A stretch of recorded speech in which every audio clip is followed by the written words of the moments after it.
My hot take about the One Piece live action is that I genuinely do think they intend to finish the entire story. Since season 2 is literally coming out in a few days from now, I wanted to make this video because I never understood the mindset that some people have that the One Piece live action is going to end at a specific point in time, you know, in the middle of the story, because like this doesn't make sense to me. Maybe what I'm about to say will convince you as to why I think they do intend to finish the story, but just hold up a second. The first thing we know about the One Piece live action is that this was such a massive deal for the One Piece brand as a whole. You see that spike in popularity? That was when the live action released. This, like in the last 5 years, look at how much higher that is compared to the rest of this graph. Oda has said before that he views the live action as the final thing to bring One Piece to the rest of the world. Like, this is something that's here to stay. Also, this is where the fandom, I think, is really just stupid. The arcs that people say that the live action will probably finish at, like Enies Lobby for one. Why the fuck would they finish after Enies Lobby? From a storytelling perspective, it doesn't make any sense, okay? But think about it from the perspective of Netflix. Like, let's say they actually adapt the Water 7 saga into a season of TV, which I do heavily believe they're gonna do if the seasons keep on being good. You get Enies Lobby, you get Water 7, like some of the best content in the show, and then they're like, you know what? Let's end the show here. That doesn't make any sense. If they get to this point in the series, if they get to this point in the story, this will genuinely be probably the biggest show on TV. I think it's even crazier that people are saying they'll end at Marineford. This is even more so. Marineford would be the biggest thing on TV, a live action version of Marineford.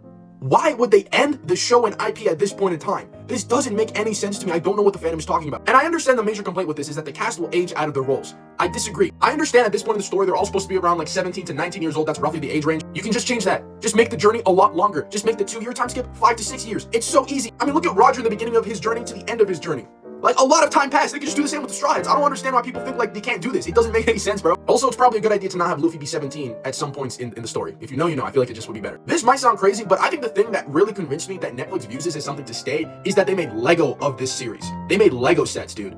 You know what else? You know what else gets Lego sets? Star Wars, Marvel, DC, fucking Pirates of the Caribbean, Harry Potter, like the biggest things ever. Motherfucker, look, bro, I have to pick that shit up. Listen, bro, after Netflix didn't buy Warner Brothers, they're really gonna struggle with having massive IPs at their disposal. Stranger Things was their big IP, and that's gone now. They don't have that anymore. They have to push for something that brings people to their streaming service. They will push for One Piece. One Piece is one of the biggest things worldwide. I mean, for crying out loud, guys, they're putting the first 2 episodes in movie theaters. And this is fucking Loketown and Reverse Mountain. You think by the time they get to Marineford, they're not gonna put that shit in, if they're putting this in theaters, bro. Like, if this does well in theaters, if the first 2 episodes of season 2 does well in theaters, what are we guys, come on. It's always been my biggest disconnect with the fandom when talking about the live action, is that I just don't understand why people think they'll end the show at a specific moment when, like, if the show keeps on getting consistently great reviews, great viewership, why would they end it at a point that the story doesn't actually end in the source material? This doesn't make sense to me, and I completely disagree with a lot of the fandom on this.